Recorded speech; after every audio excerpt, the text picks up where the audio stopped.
嗨，大家好，我是坦平叔。今天是2025年2月22号。这一期咱们聊一聊 DeepSeek。最近各地政府掀起了一股接入 DeepSeek 热潮。根据媒体统计，截至2月21号，昨天，深圳、呼和浩特、广州、赣州、无锡、阜阳、温州等地政府均宣布在政务系统中已经接入 DeepSeek 模型。上线的功能集中在公文写作助手、拟办意见生成、数据分析等，对外提供政策咨询、业务办理等功能。我记得前几天媒体报道说，深圳是什么福田还是什么地方，那些办事人员突然发现，自己身边多了很多陌生的同事。关键这些同事不用发工资，也不用交社保，只要给他充电就行。也就是各个地方政府现在都在进行什么智能化，都在纷纷接入这种 AI 模型，还有什么机器人。深圳是最先宣布上线 DeepSeek 模型的地方政府。深圳市龙岗区称，春节期间，龙岗区政务服务和数据管理局全员主动放弃休假，经过多个日夜的奋战，在2月8日凌晨，在信创环境完成6710亿参数的 DeepSeek 模型本地化部署，当日便在政务网内上线运行，为全区2万多名公职人员提供服务。龙岗区随后还在企业服务小程序上线了 DeepSeek AI 助手。深圳还有福田、大鹏新区都不甘落后，纷纷部署，就是本地化部署 DeepSeek 这个模型。当然了，广州市也不甘落后，就连江西的赣州，还有江苏的无锡、安徽的阜阳都在部署 DeepSeek。由于政府数据本地化要求，此前政务大模型均需政府自建 AI 数据中心或向特定的模型厂商采买一体机产品，成本较高，因此政务大模型多建于1、2线城市。而此次 DeepSeek 模型出圈，引起了广泛重视，其开源可用的特点也让本地部署难度进一步降低。各级政府只需要少量硬件和算力，就可以低门槛在本地接入 DeepSeek 模型，甚至无需自建数据中心。原来我们的客户都是大型企业、央企，春节之后需求一下下沉了，甚至一些乡镇政府都有了部署 DeepSeek 的需求。一名 AI 服务器厂商人士向记者说，该人士进一步指出，近期硬件厂商集中推出 DeepSeek 一体机产品，就是为了满足这部分长尾客户需求。他称，一台8张 AI 芯片的一体机产品就能满足30人团队的 DeepSeek 全尺寸模型推理需求。这个 DeepSeek 火爆，也就是政府以及政府官员对 DeepSeek 的重视，这个也确实让人感觉有点叫一哄而上。大家看视频，每个人至少要装2个人工智能软件，第一个 DeepSeek 你必须要会用，第二个是豆包，因为豆包的基础比较好，以后还会有更多的英文版的，就 ChatGPT。如果你的能力强一点，你就多学点，但是至少要会2个，给你带来你想不到的。特别是这个现在杭州的和深圳发出来的声音，他们预计是6个月，可能会颠覆你很多认知。这个好像是广西有个县的书记开会的时候要求本县的这些官员都要学会 DeepSeek， 学会豆包。从他的发言来说，感觉他应该是用过的，很有经验。这个最让人搞笑的，他还居然要求这些官员会用 ChatGPT。你说那这政府官员要学会翻墙，有很多人说翻墙违法，那这政府官员翻墙违不违法？奉旨翻墙，如果翻墙了之后看到 ChatGPT 那些不好的信息怎么办？看样子这个县委书记思想还挺解放，居然要求属下要去用 ChatGPT， 有条件要用。所以谁说中国的官员僵化呀？大家都心知肚明，只不说破而已。该用还要用，该玩还要玩，该翻墙还要翻墙。我还真认识好多当官的，他就翻墙，而且还喜欢听那个健身教练的爆料。当然了，地方政府这么多官员，无论理解不理解 DeepSeek， 无论不理解这个大模型、人工智能，总之别人上我也要上，这不能落后。所以各地叫一哄而起，这个十有八九又是一地鸡毛，钱没少花。你部署这个 DeepSeek， 你买这一体机不花钱吗？最终到底有没有作用，也要打个问号。任何这种一哄而起，最后肯定是一哄而散。为什么？我们都知道，因为 DeepSeek 它并不成熟，你现在就进行部署，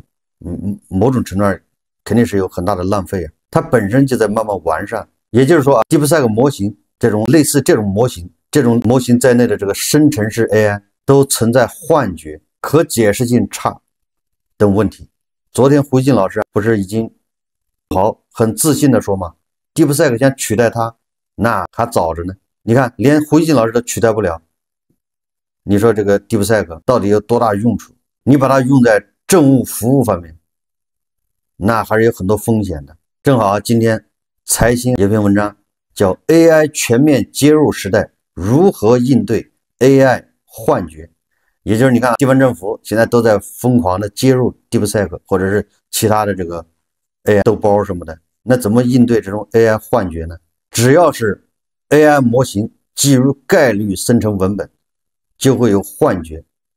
这是目前市面上大语言模型的基因特点。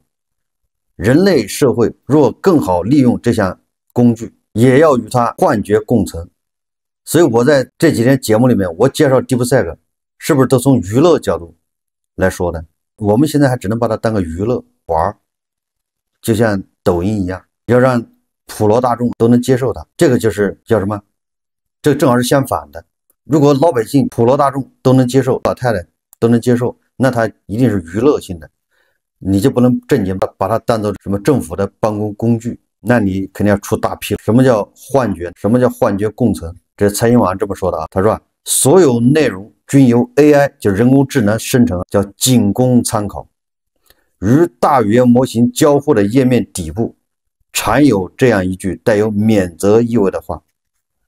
但仅供参考4个字举足轻重。2023年6月，一名美国法官对2名律师和一家律师事务所处以5000美元罚款，原因是他们在一份法庭文件中提交了 ChatGPT 生成的虚假引文。胡静老师昨天也说了啊，这个 DeepSeek 那些数据不知道从哪儿来的，他查不到。可见这个 DeepSeek AI 人工智能学到了这个邵一谷邵师傅的这个特点了，数字张口就来。说这2名律师代理的一起航空伤害索赔案中，律师使用了 ChatGPT 生成了部分法律摘要内容，其中包括6个由 AI 虚构的判例。这个 ChatGPT 很厉害，它能虚构6个法庭的判例。而在中国，近期一条耸人听闻的假新闻，截至2024年末，80后死亡率突破 5.2%， 相当于每20个80后中就有1人已经去世。该新闻在社交媒体上广泛传播，很多自媒体和公众号称这条信息的数据来源是第7次人口普查的权威数据。这个消息我也听说过，但是咱们也没有聊过，因为这种东西不置可否。财新网说这一传言漏洞百出，中国人民大学教授李婷通过公开统计数字计算后得出，80后的死亡率远低于 5.2%， 且健康状况要好于70后。据上海网络辟谣介绍，这条假数据最初来源很可能是 AI 的对话所得。这个东西啊，谣言的源头原来是人工智能。说死亡率、累计死亡概率这些概念是相对很专业的，可能普通人都不会去理解。总体来说是一个相对冷门的知识点，因为它不是日常大量使用的话语中，可能大模型获得的语料质量不够高。李婷解释说，2025年 DeepSeek 发布推理模型 R1， 推动全球 AI 革命继续加速，迅速渗透社会、政务、金融、医疗等多个行业领域，展现出非凡的影响力。而上述 AI 幻觉问题也同时引发社会担忧。AI 幻觉是指大语言模型时常胡编乱造，而且有时候编得足以以假乱真，或者出现上述 AI 运算偏差。幻觉时常胡编乱造，胡编咱们认识，乱造是谁呢？谁叫乱造？加州老师叫乱造。一项最近更新于2月11日的测评显示， DeepSeek R1 的幻觉率在 14% 左右，相对较高。该测评采用什么幻觉评估模型？该模型于2023年推出，它通过分析 LLM 生成的摘要与原始文档一致性来判断是否存在幻觉现象。结果显示说 DeepSeek R1 的幻觉率是 14.3%， 相对较高。DeepSeek V3 的幻觉率则为 3.9%。测评的所有模型中表现最佳的是谷歌这个模型，说幻觉率只有 0.7%。说这么多什么意思呢？也就是说大模型的幻觉从何而来？这一问题有可能缓解吗？我们应该如何看待它并与它共存？随着 AI 全面进入社会，这些问题重要性逐渐显现。说来说去，也就是说 AI 给出来的东西不够严谨。说 AI 幻觉与生俱来，可以说只要 AI 模型是基于概率生成文本，就会有幻觉，也就是这个幻觉你没有办法杜绝。这是目前市面上大语言模型的基因特点，而非一种错误设定。说谎不是一件容易的事情，这是智能的一种高级形态。说自然语言处理 NLP 资深架构师、出门问问大模型团队工程副总裁李维近期在腾讯科技举行的通往通用人工智能之路的系列研讨中，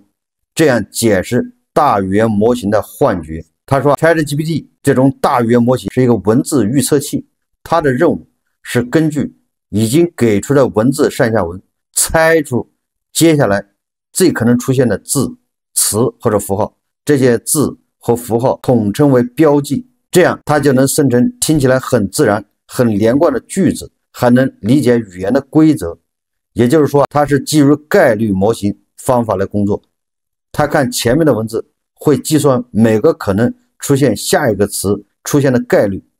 李维解释到他说，比如如果前面文字是今天天气很，他会算出好或坏这个词出现的概率很高，而飞机这个词出现概率就很低，那他就会选概率最高的那个词作为下一个词。李维也就是他解释一下人工智能基于这个文本的生成，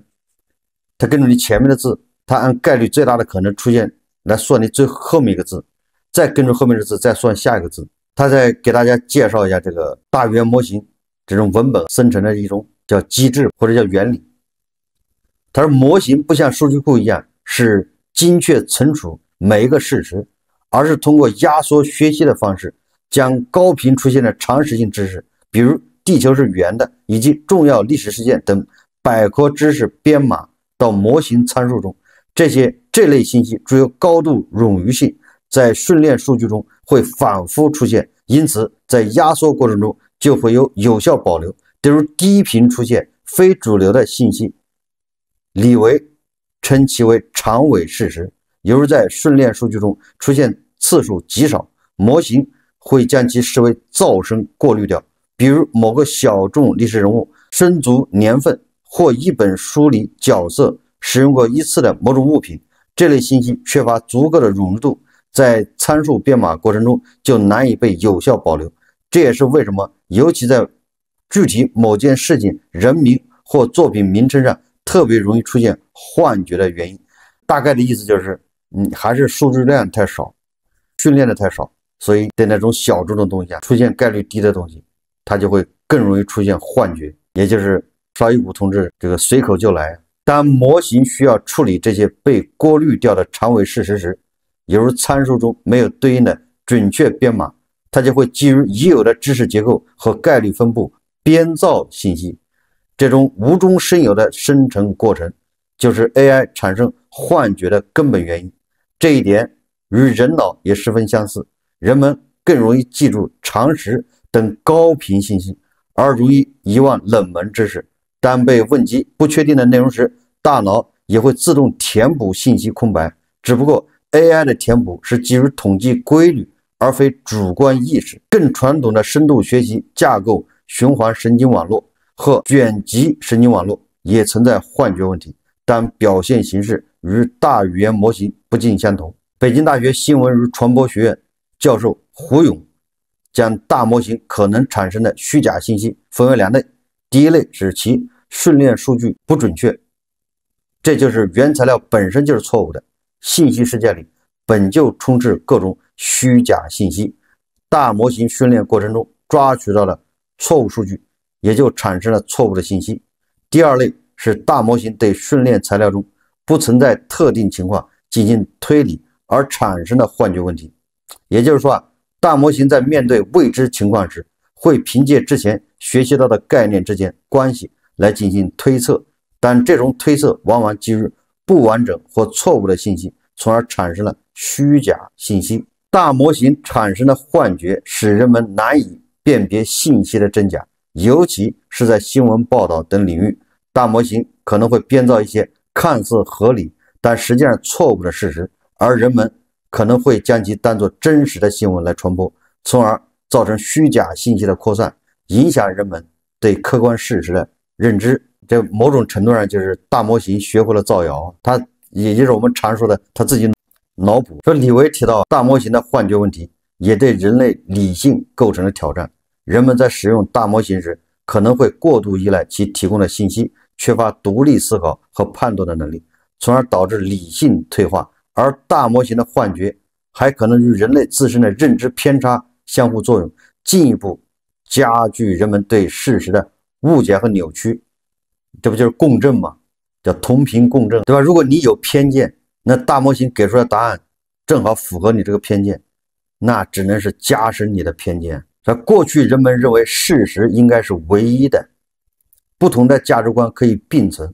但现在事实是这个概念滑坡了，就每个人不仅有自己不同的价值观，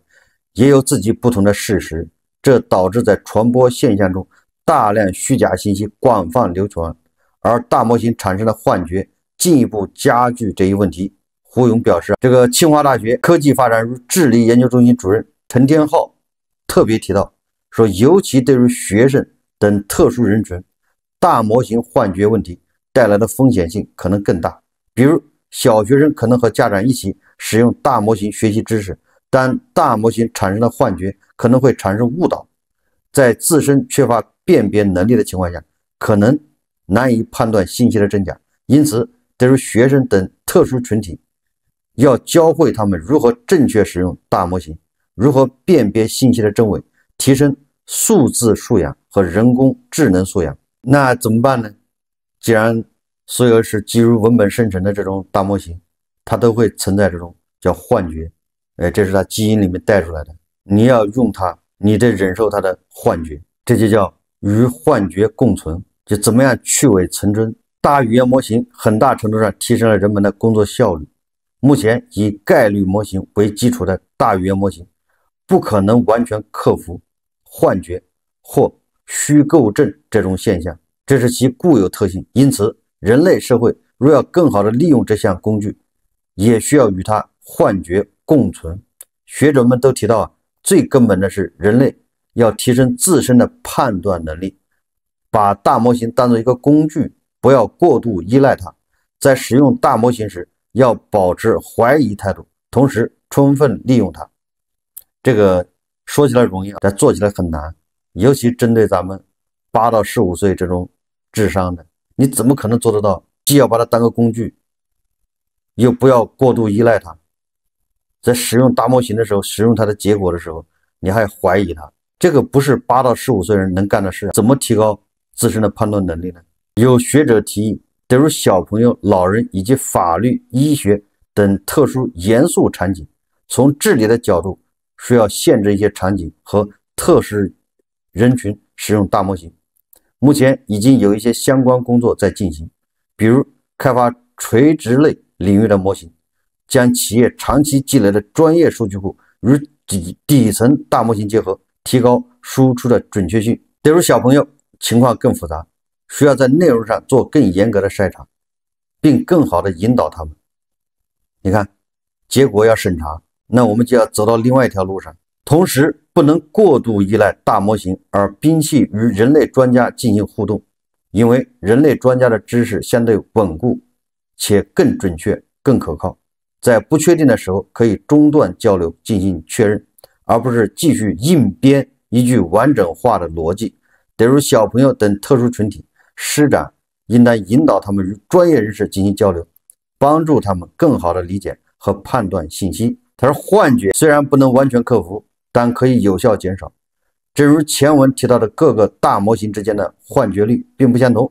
特别是特定领域和特定问题上，无论是预训练阶段还是后训练阶段，在基于人类反馈的微调过程中，除了要求大模型提高准确性外，还可以要求它尽可能不要造成伤害，也就是把大模型和人类对齐，让大模型融入人类社会。实际上，这个幻觉大家也能理解，就任何一个事物，它的初期阶段或者早期阶段，它肯定是不成熟的，或者叫不完善的。它随着社会这个进步，它本身也在完善，跟人类社会这个规范，它也不停的融合。刚才这么多专家说了啊，它的根本原因是什么？根本原因是你很多生僻的东西，它的数据少，它的信息少。那我随着社会发展，随着用的人越来越多，对大模型来说啊，它就不存在什么用的少的东西。这个还有赖于社会广泛的接受，用的人越来越多，那大模型的数据它就会越来越多。以前没人问的，现在恐怕也有成千上万人问过，大模型它已经训练过了。也就是说，随着时间的推移，它这种幻觉应该是越来越少，最终达到一个平衡。因为还不停的有新的东西产生，新的东西里面也有小概率的事情。我认为幻觉最终会达到一个大家都能接受的一个平衡。这是第二个什么？第二还是分领域。我认为在一些你比如说啊，特别严格的领域，你比如代码、码农这种特别逻辑思维就是理性的这个大模型，人家能完美的解决，很少有偏差。写代码逻辑非常严密，你要中间错一个，它肯定出不来结果啊。也就是说，对那种逻辑非常严密的东西，反而大模型它比人类效率要高得多，也不会出错。而那种就是容易产生歧义的什么新闻事件，这种跟文学或者什么相关的，它的幻觉会多，它自己脑补。所以我认为在这个文学领域让大模型去脑补也挺好的，因为它在这个领域就是有幻觉，它也没有什么影响。唯独在真正的政府公文、政府的政策，还有比如说医院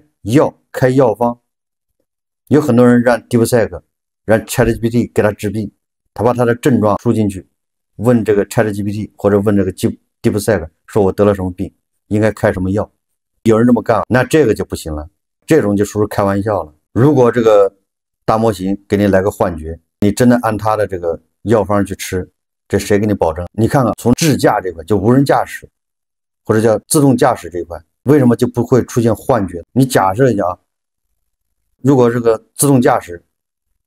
出现幻觉，那还了得啊！当然了，他说的是文本，所以我们分领域。所以我以前就说了，我虽然没仔细研究这个，我认为在娱乐方面用 ChatGPT 用 DeepSeek 没毛病，本来就是娱乐功能。但是如果在新闻这一块，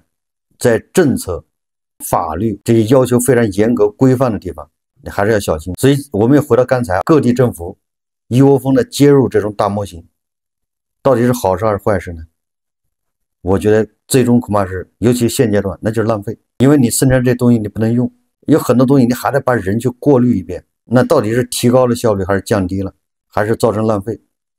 即便是政府政务部门也应该分领域去判，在某些地方可以用这种大模型，某些地方不能用。有的法院说要用这个大模型写判决，这个还是要慎重，至少目前还没达到这水平。看了这个文章介绍，胡锡进老师说他 DeepSeek 想取代他一点都不担心，看着还是有一定的理由的。总体上 AI 还有很长的路要走，这个地方政府也要根据自身发展情况，根据自身的经费权衡利弊，